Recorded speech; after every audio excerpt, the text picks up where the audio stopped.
exciting time, because after this, you can just think back on the fact that you survived 3 really challenging exercises that are critical to how you integrate yourself into your new employers, your senior year or whatever. I know you already know what's being expected in the 90 seconds, but I would be remiss if I didn't remind you. Imagine that you're an employee of the company whose case you've been studying. You're at a meeting in which people are discussing the issue. However, no one's brought up ethics. There's a pause in the conversation. You have 90 seconds in which to convince other people at the meeting that there are ethical issues that need to be addressed. You don't have to. How rude of me to start with that, Ewan. You're the one who's speaking. No, I'm not. Oh, okay, good. You don't have to argue for a solution. You just need them to see that there are serious ethical issues here. And one member of the team is doing that, and we already know who that is. And this won't help you unless you move really quickly, but the deadline has been extended for the $500 fundraising prize until 3 p.m. So if somebody just jumps up and runs out, I understand, but it would be a detriment, to the presentation. All right, you have the ability to stand at the podium, to stand in front of the projector, to sit down. So each of you, just when you come up, decide how you want to do that. The order is, Gretchen, you'll be first. Mm-hmm. There's also candy up here if anybody in the audience would like to enjoy this, yes. So I commend you on the importance of this piece of the IBECC competition, because it really will be something you will be using for the rest of your life. It is what we all have to do when we give voice to our values. And so it's exciting that IBECC has incorporated this. And so I would like to invite Gretchen to come up. And I have 2 ways of keeping, I haven't even told you who I am. I'm Kim O'Brien. I've been associated with IBECC as a judge and an Uber judge for about 7 years. It's a fabulous program, and it's wonderful that all of you have participated in it. And okay, that's great. Thank you very much.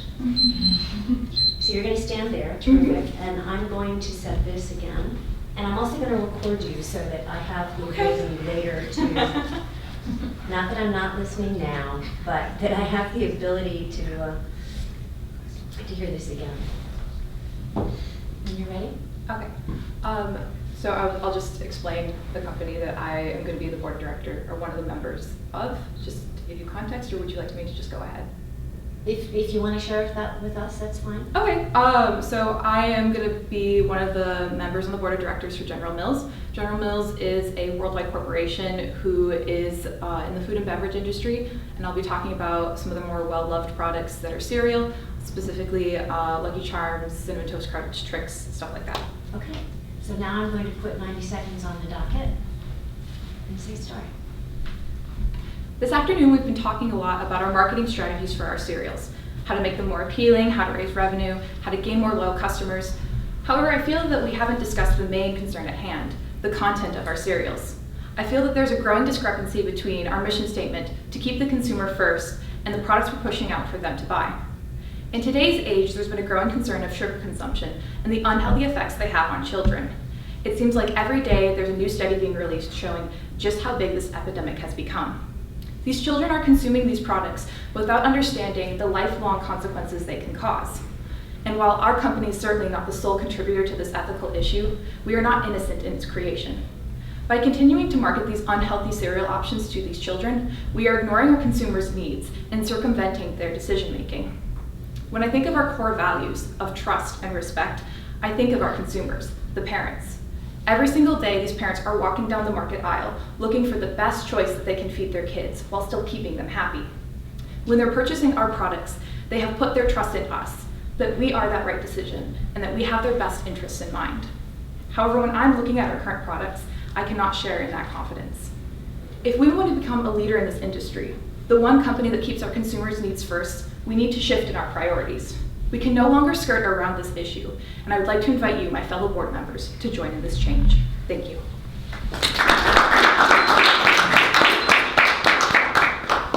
One thing I didn't share with you is that there's a fourth university that is involved in this. It is the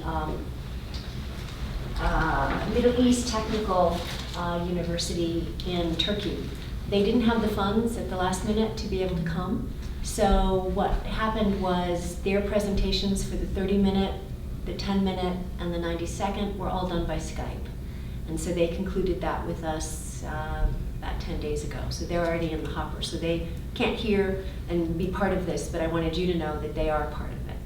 All right, next I invite, fingers not being as fast as they need to be, I invite Santiago.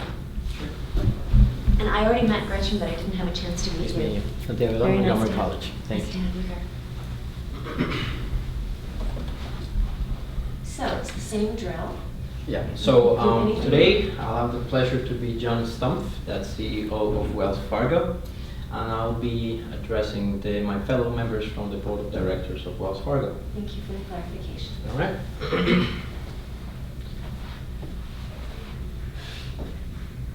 Forget that I should be an expert at this by now. Just forget that. I wasn't able to deal with that when I joined. Board of directors. We need to understand that integrity is not a commodity. It's the most rare and precious of personal attributes. It's the core of a person's and a company's reputation.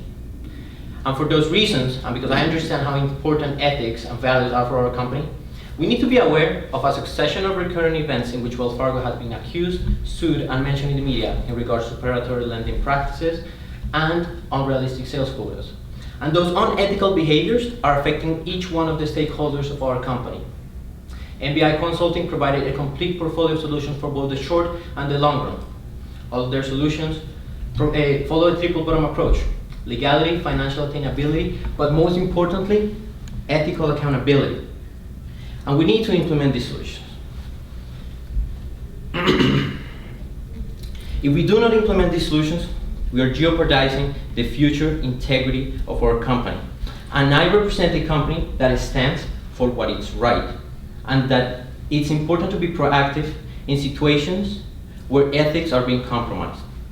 And if we do not decide to implement these solutions, we're jeopardizing the integrity of our company for the years to come. Thank you.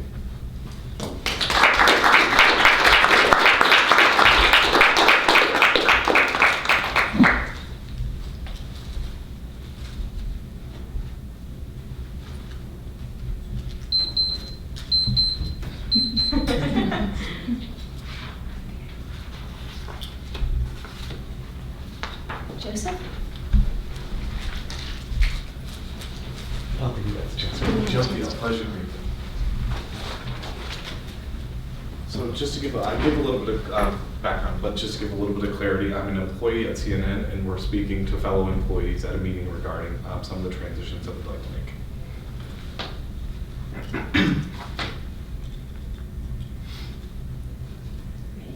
Yeah.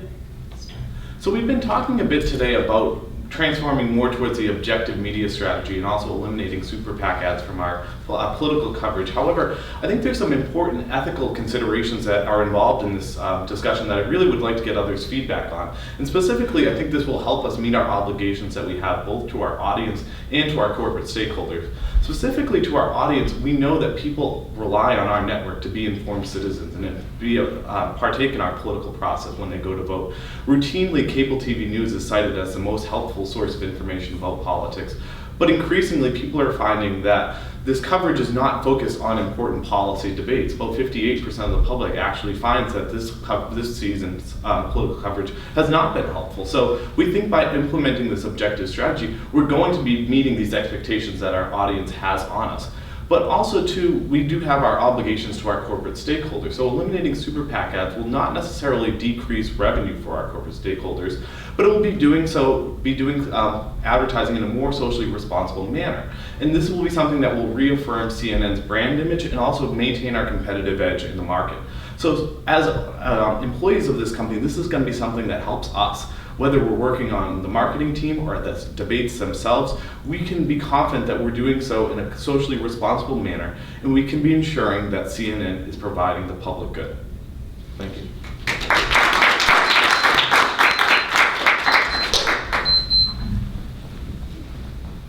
Now what I'd like to do is ask someone, or many of you, however many, from a team that didn't present to comment on what you liked best about another team's performance. This will not help or hurt any team, just so you know, but I think it's really useful for you all to give feedback to each other.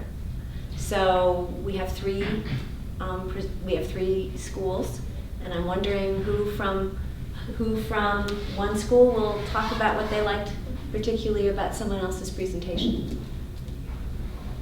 Joe, right? Yes, yeah, I'm struggling on everyone's name. I know I want to comment, but I'm like, what was everybody's name? I really liked the way that you presented your speech to your fictional board, because it really kind of showed that you were like willing to receive their feedback, and even though you're trying to make a case, you're open to, even though there's no one in the room that you're actually like going to be collaborating with, it shows that you're willing to collaborate with your employees, and just like as someone who works at a company, I think that's really cool. Thanks. Thank you. All right, 2 more companies. Yes. I'm not sure of their school or his name, but I really liked in your presentation that you spoke with strength, being that you were the head of the board or the CEO. So I really like that you portrayed that in your pitch, because it really showed through the way you were speaking, almost as if the company like really meant something to you personally, which would make sense if you were the CEO. Thank you. All right, more feedback? Yes. Question? Yes. Right. I really like the way you spoke with such passion, and you were just over feedback of your presentation. You were very calm, and you spoke very fluidly, and got the message across. And then really hammered it home towards the end of your speech. But I connected personally with you just because you were very passionate about it, and really showed that you prepared very well. So, congrats you on that. Thank you. Any other comments? Yes. I don't know your name, but the General Mills team. Oh, Gretchen. Gretchen. I like the part at the end where you spoke to the fact that not only was it a competition within ethical values, but it's also your own personal view. I like how you kind of expressed that and be like, not only is this not okay with the company, but it's not okay with you as a person, and being the fictional person that you were portraying. So I like that a lot. Any other comments? I think one of the things that's really powerful about this 92nd is that it will be happening all of our lives. And I have been amazed. Have any of you heard of Mary Gentile, Giving Voice to Values? It's a book that's really very interesting. She's a Massachusettsite, has taught at Babson, and there is a premise in the book that says that we pretty much often know what the right thing to do is, but the difficulty is we don't know what to say. We're not sure how to, we don't want to offend people. We don't want conflict. We don't want there to be any reprisals for what we say. And so often people are quiet. They just take it in, and it becomes stress after a while. However, what she talks about, which is I think a really important thing, and you all have gotten this by doing this exercise, she talks about the power of practice. That we practice so many things in our lives, but we don't practice how we're going to say something difficult. And we don't understand there's tons of tools, like asking questions that get an answer that allow us to comment, or by some other kind of strategy. And what you have done in the preparation for this, and you as part of their teammates who've been part of that, it kind of breaks the ice about the importance of, you all talked about passion. I mean, what you liked about each other was that people were speaking from the heart. It's pretty hard to dump on someone when you know they're genuine and they don't have an axe to grind, they're just bothered about something. and they need to say it because they are in a community of people, even if they're not friends, even if they don't know each other. So I think one of the key takeaways from this exercise is that, and I think the 3 teams did a very effective job using different techniques.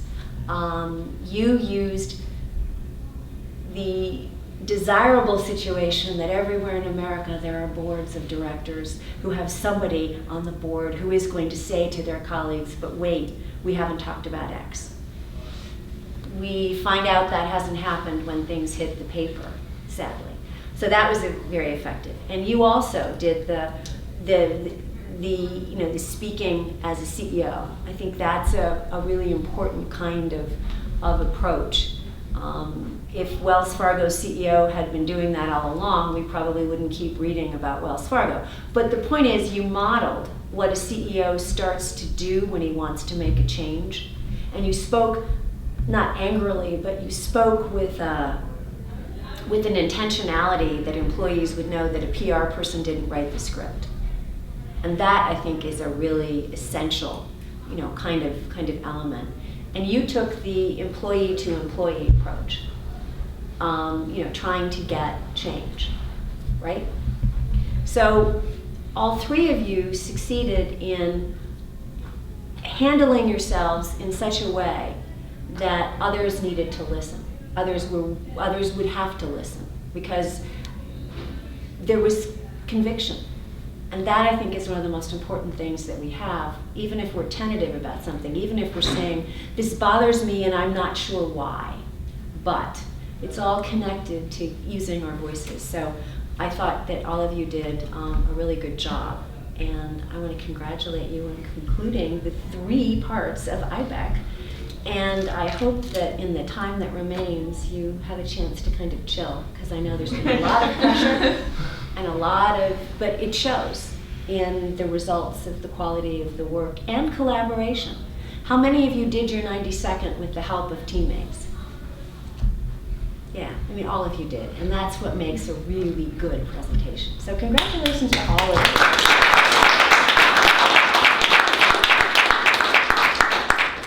And enjoy Cambridge, probably for the first time. Or enjoy just being. Thanks very much. Thank you for your time.